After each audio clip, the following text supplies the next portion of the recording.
Welcome to another video of my channel, and in this video I will be discussing how you can start an export or import business in India, and we will be covering the registration formalities that you need to complete if you want to start an export or an import business in India. So the first step of or the first formality to start an export or import business in India is to establish an organization. Now, there are many ways through which you can start an organization. The first step of starting an export or import business in India is to start an organization or establish an organization.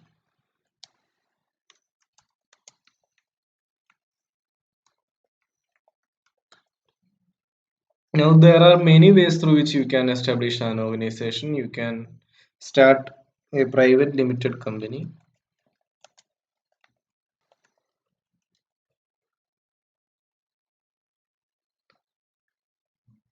You can start a public limited company.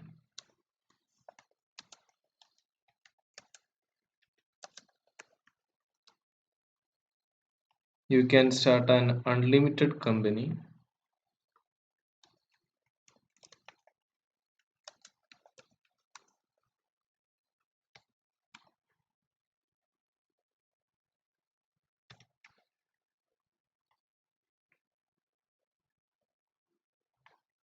Or sole proprietorship.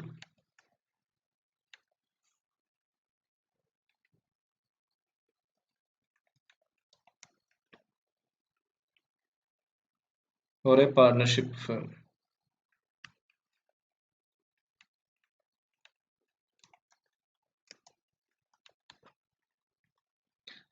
So the first step to start an export or import business is to establish an organization, and you can start a private limited company or a public limited company or any of these companies depending on your requirements, depending on the benefits that you are seeking.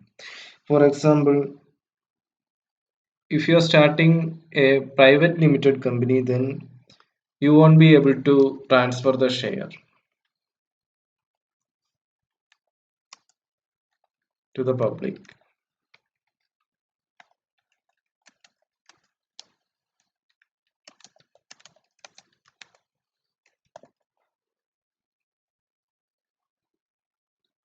Then another feature of private limited company is that there should be a minimum member of 2 and maximum number of members of 50.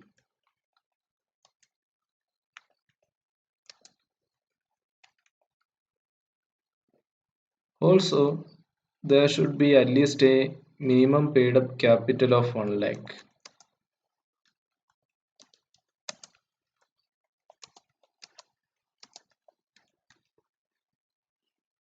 And similarly, if you are starting a public limited company, the difference is that you will be able to transfer the shares to the public.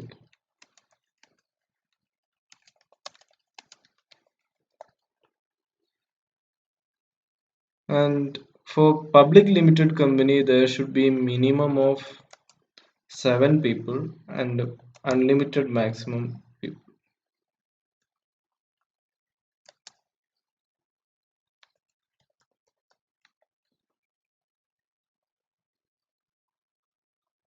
And the minimum paid up capital that you will need to have if you want to start a public limited company is 5 lakh.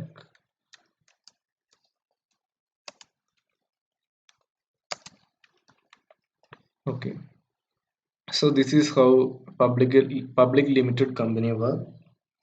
And let's say if you are starting unlimited company, then the main feature of unlimited company is that the liability of the members is unlimited.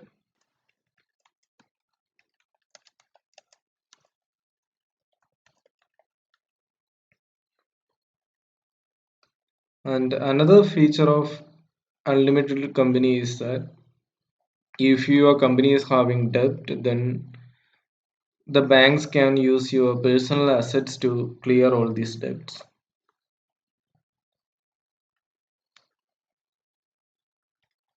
can use personal assets of the members,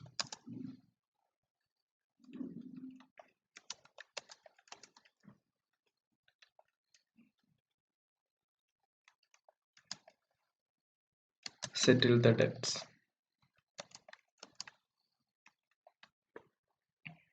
And if you are a sole proprietor, then you will be the only one who is handling the business. So single owner. And you will be sharing all the profits and losses.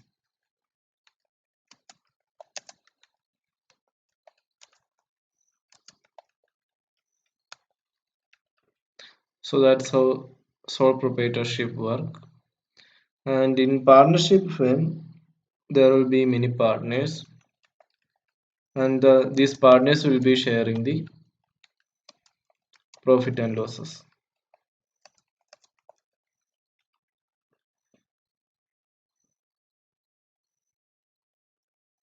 So the first step is establish an organization, and depending on your requirement, depending on how you want to establish an organization, you can select any of these and you can start an organization, and that is the first step of establishing an export or import business in India. And the second step is you have to open a current bank account.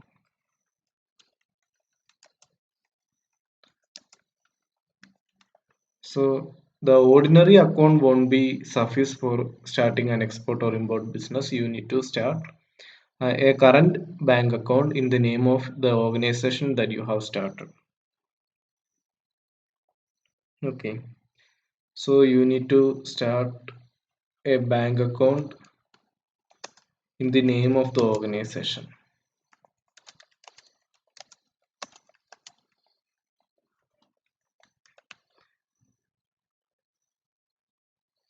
And when you're selecting the bank account to get import or export financial transaction from all over the world, then you need to make sure that that bank is approved by the RBI to collect foreign transaction. So make sure that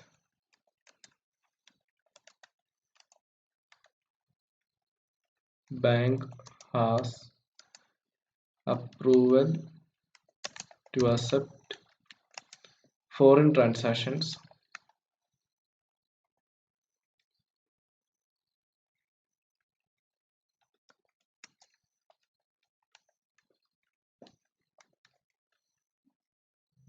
from RBI.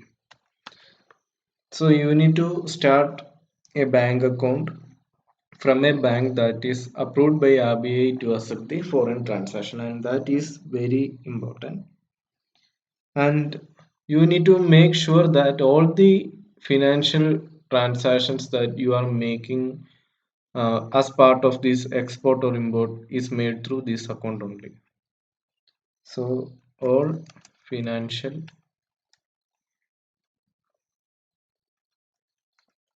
transaction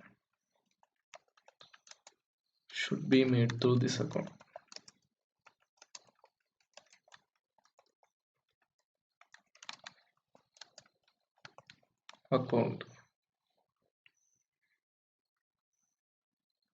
Now the documents that you will need to have if you want to start a current account will vary depending on the type of organization or company that you have started.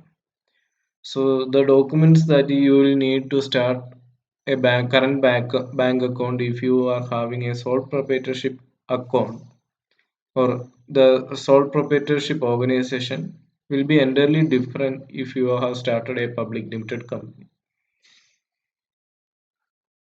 So the documents that you will need will different.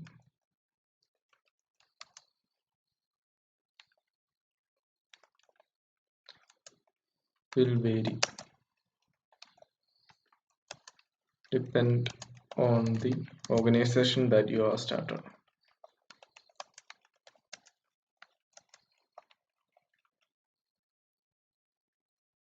And in some banks it is very easy for you to get a current bank account, but in some bank the processing is very tedious and it will take some more time, some more documentation if you want to start a current bank account. So after obtaining current bank account, the next step to start an export or import business in India is you have to obtain a PAN number of the company. PAN number. So just like you apply or you get a PAN card for yourself, you have to get a PAN number for your company. And every exporter or importer in India should have a PAN number.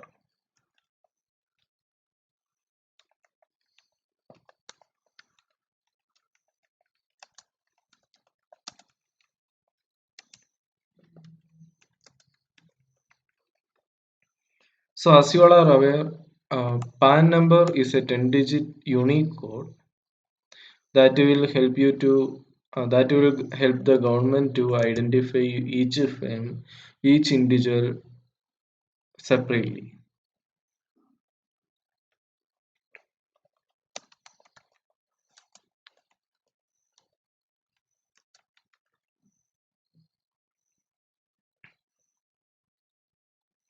And it is issued by the Income Tax Department of India.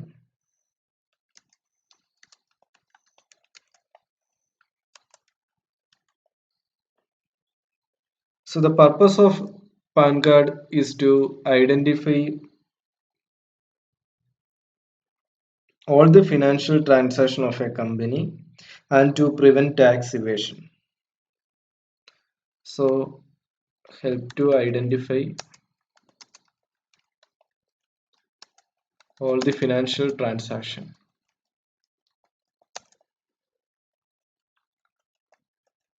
of a company.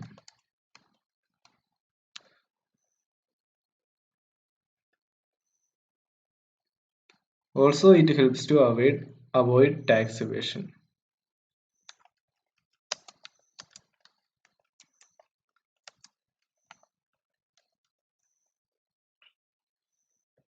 And it also acts as an identification proof.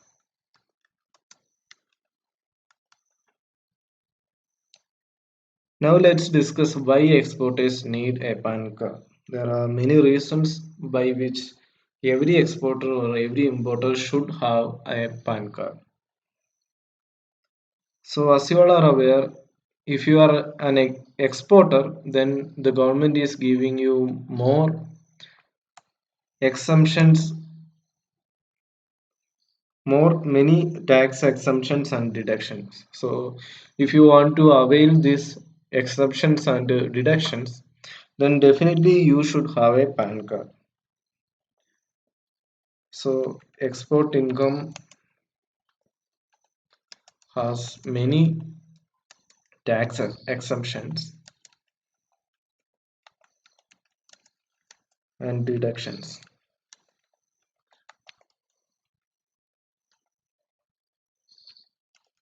So to avail this, you need PAN card.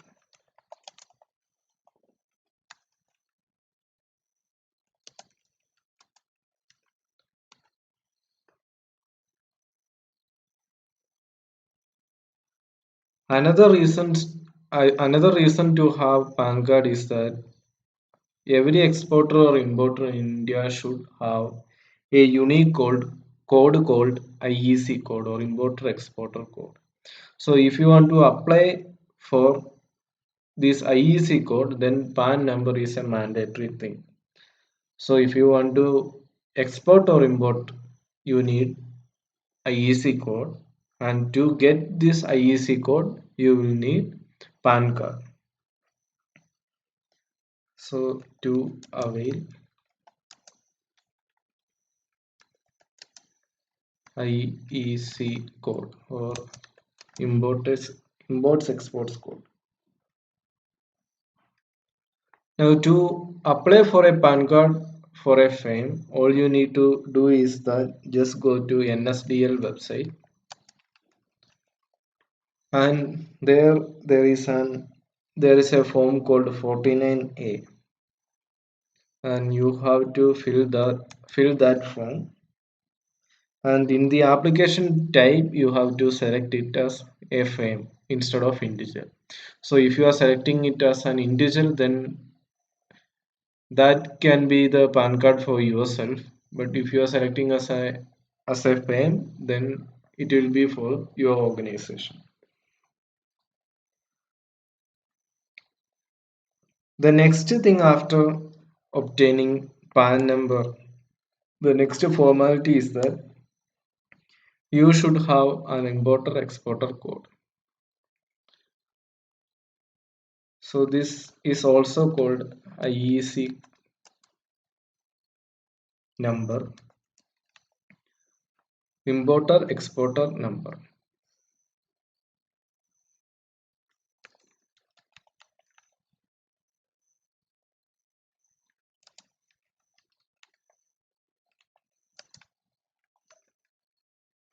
Okay, this is a 10 digit number, 10 digit unique code that will help to identify each and every importer or exporter in the country. And it is issued by Directorate General of Foreign Trade, or it is also called DGFT. It is an organization that run under central government and issued the main one of the main job of this DGFT is to avail or produce IEC number to all the exporters and importers. So this IEC code is issued by Directorate General of Foreign Trade. So by India's foreign trade policy, IEC is a mandatory for every exporter or importer. If you are planning to start an export or import business, this is mandatory. You should have an IEC number. Now, once you have applied or once you got an IEC number, it has a lifetime validity, and you have to apply for the IEC number only for one time. Now let's see how you can use this IEC number, or why you need this IEC number.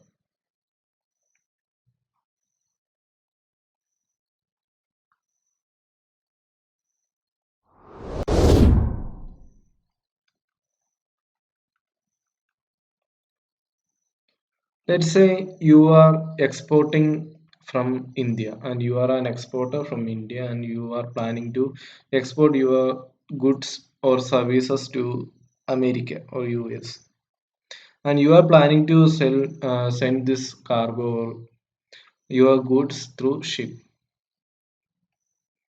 but you can send your cargo just like that. There is a customs department in India and there is a customs department in US. So when you start to send your cargo to the ship, then the customs department will ask you to produce your IEC number.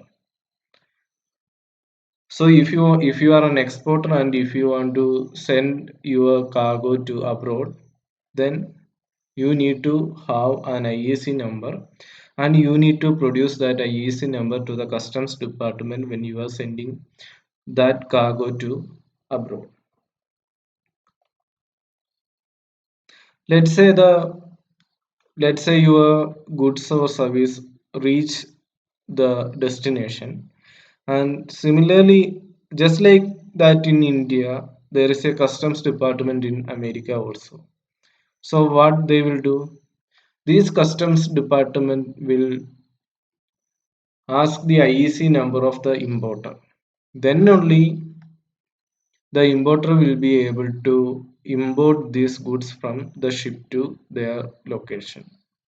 So if you are an importer and if you want to import some goods or services from abroad, you should have a IEC number. So what will happen after an importer imports some goods from abroad? The importer needs to send the payment for the purchase that he brought to the exporter. So for that, what the importer will do is that importer will send the money to the importer's bank that is situated in their country, and from there the importer's bank will send the money to a bank in exporter exporter's location, that is exporter's bank, and this exporter's bank will send the money to the exporter. That's how a foreign trade works. So let's say the importer wants to send some money to exporter's bank or exporter, then he will send the money to importer's bank. So at that time, if the importer wants to send the money to another country, then the importer's bank will ask to produce the importer's IEC code. Similarly, let's say the cash reached the exporter's bank. So if the if the exporter wants to collect the money from the exporter's bank or importer's bank, then this exporter's bank will request the exporter to produce the IEC code. Then only um, he will be able to collect the foreign currency. So there are four situations through which you will need to have an IEC code. So the exporters cannot avail benefits from DGFT for the export without EEC.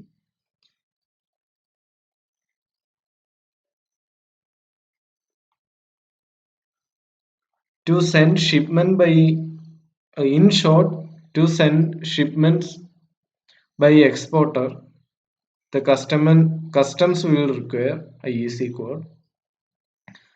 Similarly, when an importer has to clear his shipments from the customs, then he will need to show the IEC code to the customs authority. So in short, there are four situations. If the exporter wants to send his shipment or send his cargo to abroad, then he will need to produce the IEC code to customs. Similarly, if the importer needs to collect the goods and services from abroad, then he need to have IEC code and he need to produce it to the customs. Then only he will be able to collect the goods from the ship. Similarly, if the importer needs to send money to abroad, then he will need to produce the IEC code to importer's bank. Also, if the exporter needs to collect the receipt or amount from abroad or the cash from abroad, then he need to produce the IEC code to exporter's bank. So, in short, IEC code is a must have if you want to start an export or import business in India.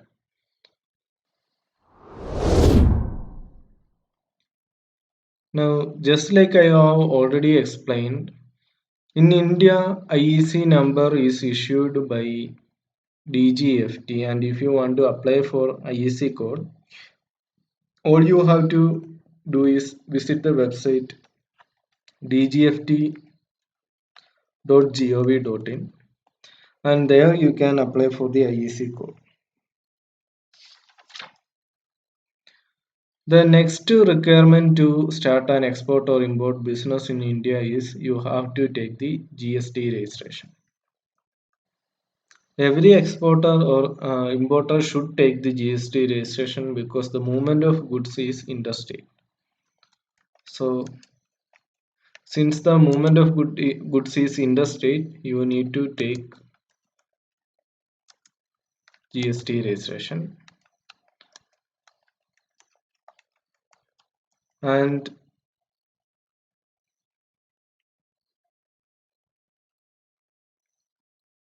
GST registration is a must have, but you don't need to pay any taxes. All you need to have is you need to have the GST registration, and all the export of goods or services is treated as a zero rated supply, which means that to promote the export, the government is offering no tax to exports. So all the export is zero rated supply,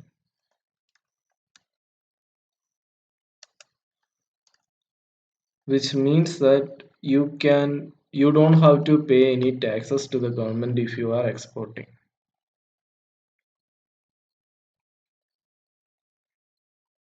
Now there are two ways through which you can do the export. You can do export by paying taxes by paying GST, and you can do it by without paying GST. So if you are doing your export by paying GST, then you can claim for the refund of the taxes.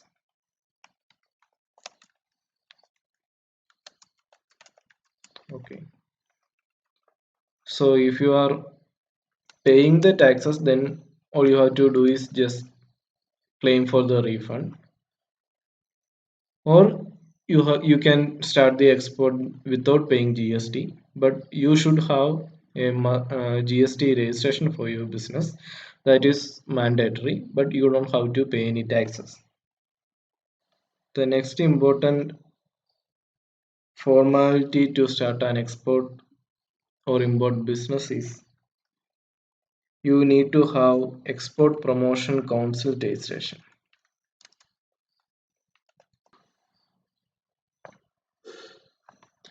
Okay, there are 26 export promotion councils in India,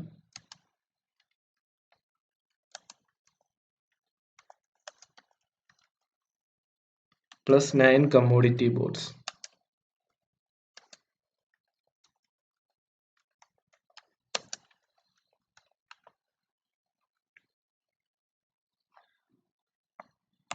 Okay, let's say you are exporting tea to some other nations.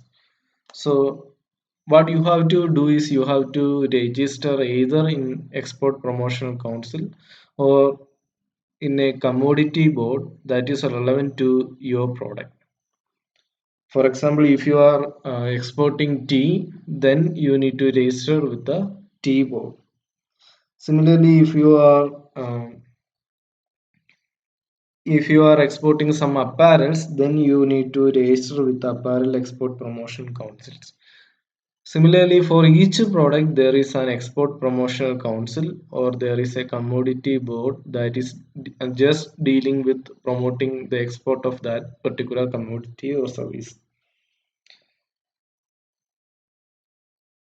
So the objective of this EPC is to promote exports to foreign exchange.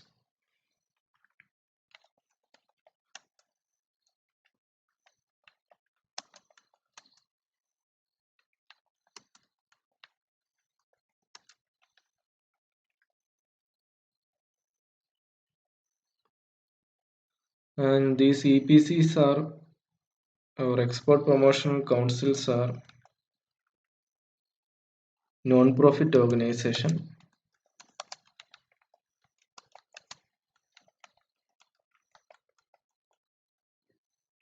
registered under Indian Companies Act. So there are certain functions that is done by these EPCs. The first one is Project India's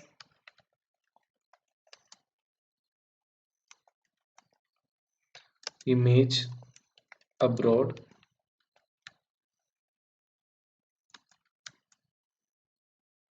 As a supplier of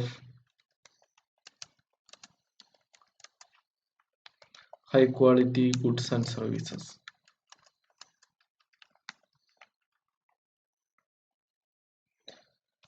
Another objective of this EPC is to help the exporters to meet the international standards.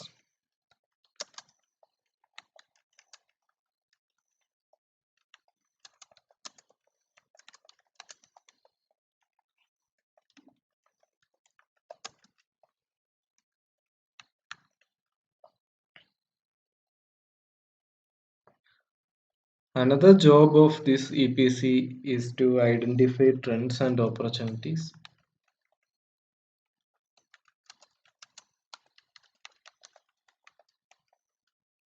in the international market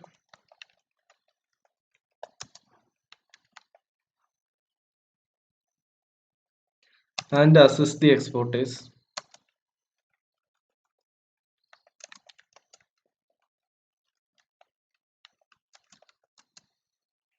to take advantage of these opportunities.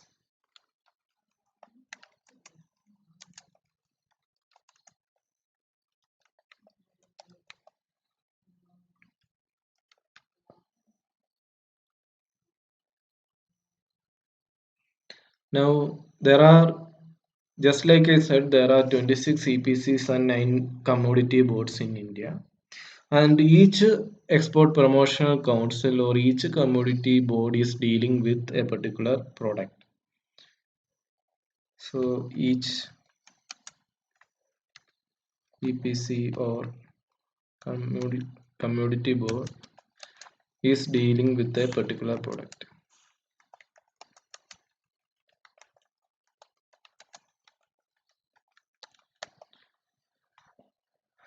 To give you some idea,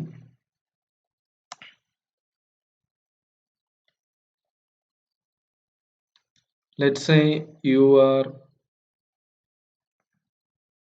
exporting some agricultural product,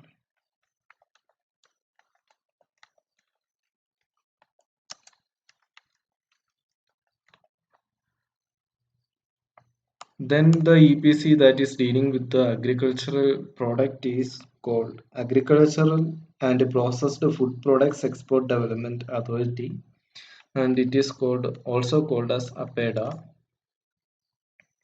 And let's say you are dealing with apparels, you are exporting apparels.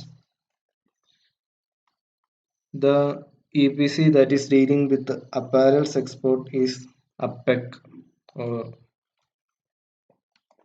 Apparel Export Promotion Council.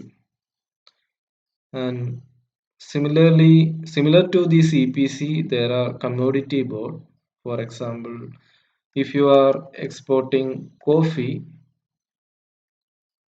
then there is coffee board.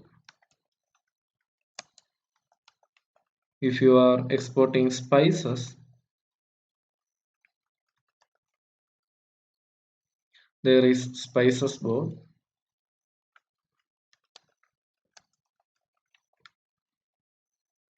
Similarly, there are many export promotion councils and commodity boards. There is Coir board. There is export promotion council for handicrafts. There is services export promotion council. Similarly, there are 26 EPCs and 9 commodity boards in India, which helps to promote a particular commodity all over the world. Now, the last registration formality to start an export or import business is you need to have an export credit guarantee. You need to register with Export Credit Guarantee Corporation.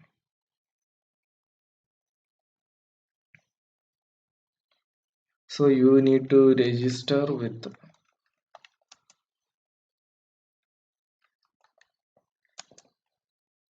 Export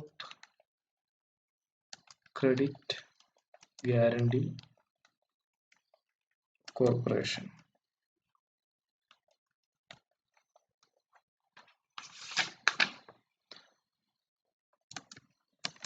It is also called ECGC.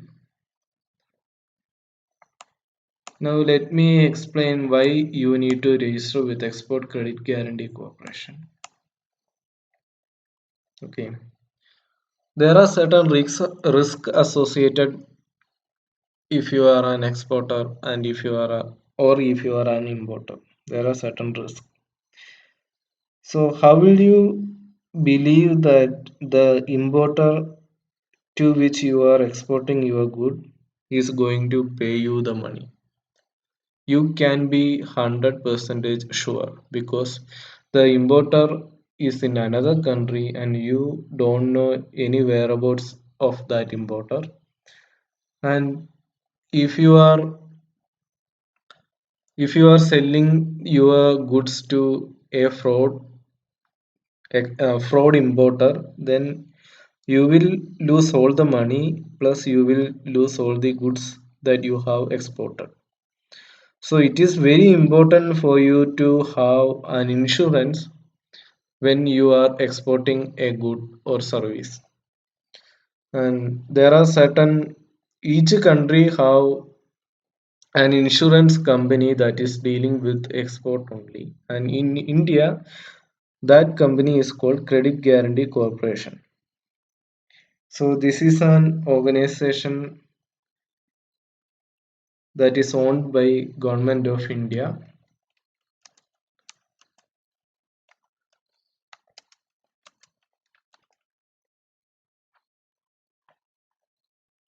So the main objective of this ECGC is to promote export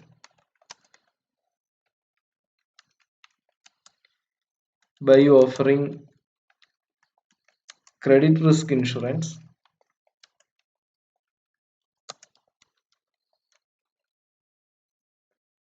and allied services to the exporters.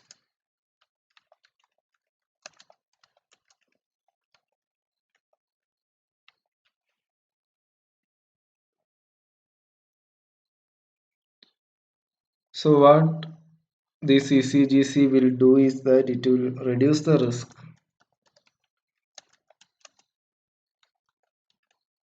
associated with the payment.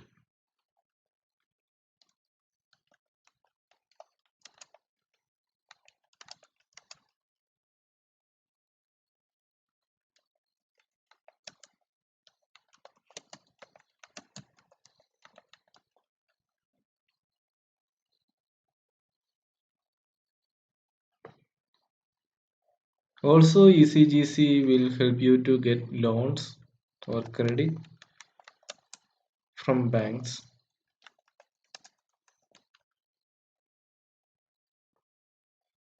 and it offers protection against the non-payment by an importer.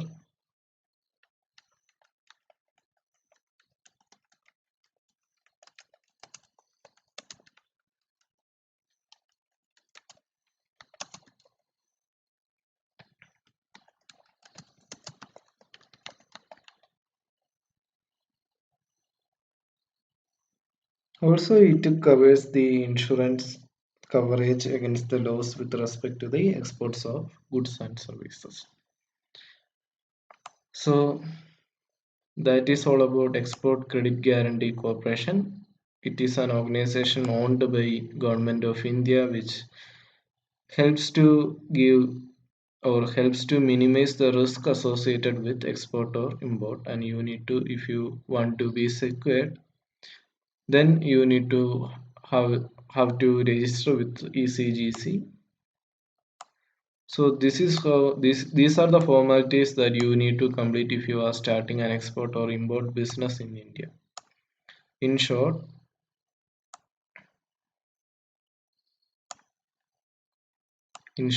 you need to have a company. You need to have a current bank account. You need to have a PAN card. Then you need to have an IEC number. You need to have GST registration. You need to register with Export Promotional Council, and also you need to register with Export Credit Guarantee Corporation. Okay, these are the 7 steps that you need to follow if you want to start an export or import business in India. Thank you.